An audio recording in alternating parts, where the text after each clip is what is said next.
దేవుని వాక్యం రెండంచుల ఖడ్గం, అవిధేయ బ్రతుకులకది ఆయుధం.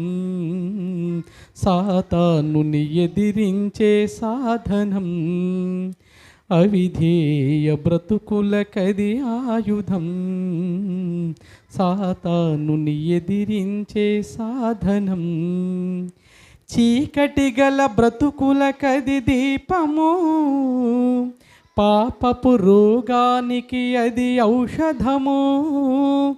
చీకటి గల బ్రతుకులకది దీపము, పాపపు రోగానికి అది ఔషధము.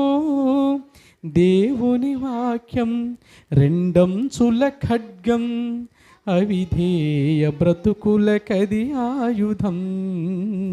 సాతానుని ఎదిరించే సాధనం.